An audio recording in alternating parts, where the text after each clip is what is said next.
Assalamualaikum warahmatullahi wabarakatuh. Waalaikumsalam warahmatullahi wabarakatuh. Selamat pagi Pak Teguh. Selamat pagi Pak Ari. Bagaimana kabarnya hari ini Pak?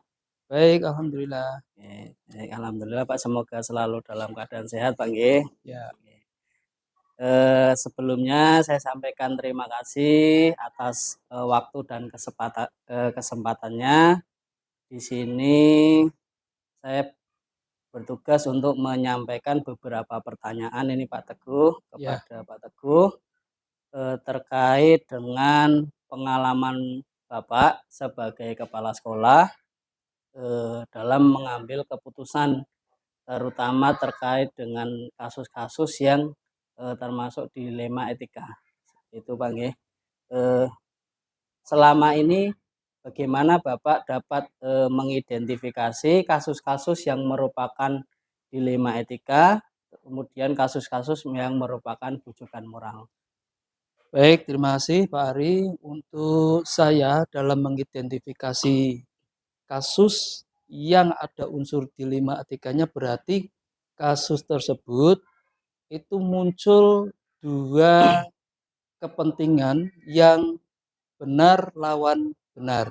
Nggih. Jadi harus melalui analisa, harus melalui tindak lanjut yang lebih mendalam lagi.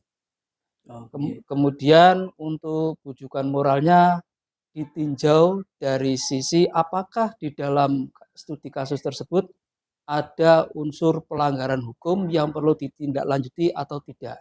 Demikian, Pak.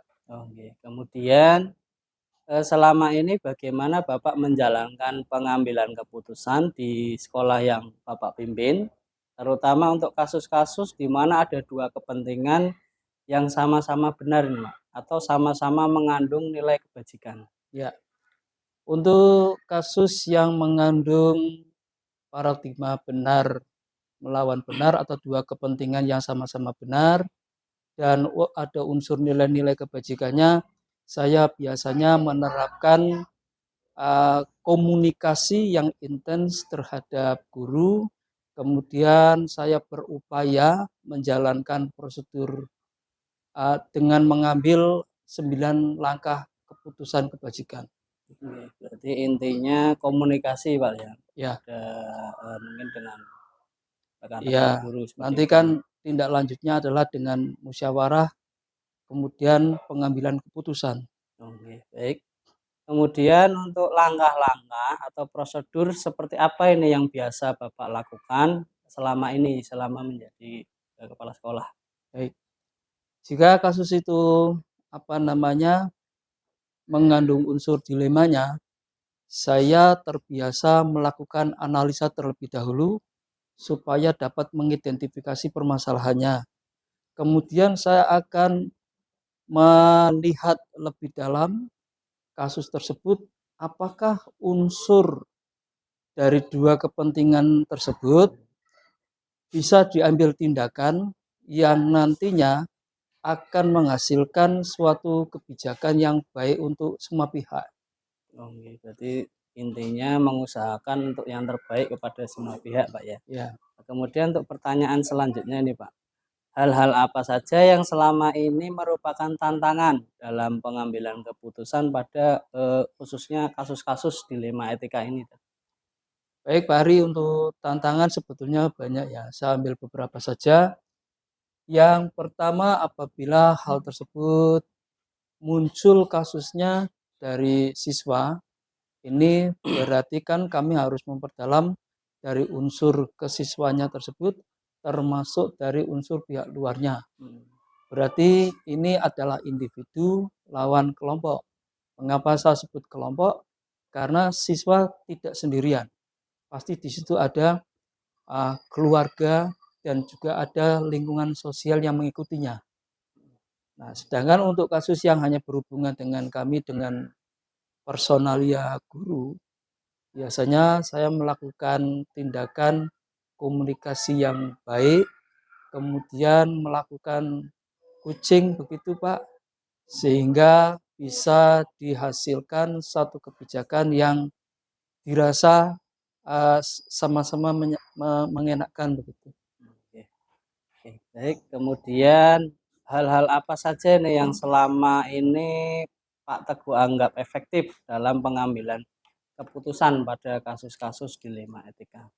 Efektivitas dalam pengambilan keputusan itu adalah satu bentuk komunikasi, Pak. Jadi Komunikasi. yang paling utama adalah komunikasi, kemudian kita melakukan diskusi, kemudian dilakukanlah suatu rapat untuk pengambilan keputusan dalam bentuk musyawarah.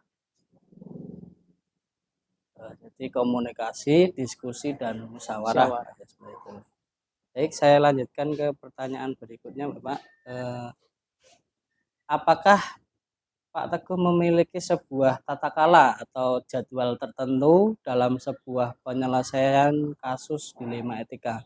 Apakah Bapak langsung menyelesaikan di tempat atau memiliki sebuah jadwal untuk menyelesaikannya? Bentuk atau prosedur apa yang Bapak jalankan? Baik, Pak. Saya tidak ada jadwal khusus ya, Pak Ari ya.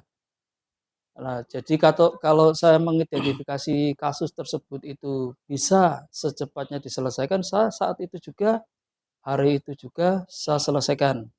Namun apabila studi kasus yang muncul membutuhkan analisa yang lebih dalam, maka saya akan membutuhkan waktu dan saya akan melibatkan beberapa unsur pihak lain seperti dewan guru, tendik maupun warga sekolah yang lainnya, sehingga keputusan nanti yang dihasilkan bukan keputusan dari satu orang, merupakan suatu keputusan yang mengandung unsur kebersamaan. Jadi Pak Teguh selalu mengupayakan untuk menyelesaikan kasus secepat mungkin, Pak. Secepat Oke, mungkin. secepat mungkin. Oke, baik.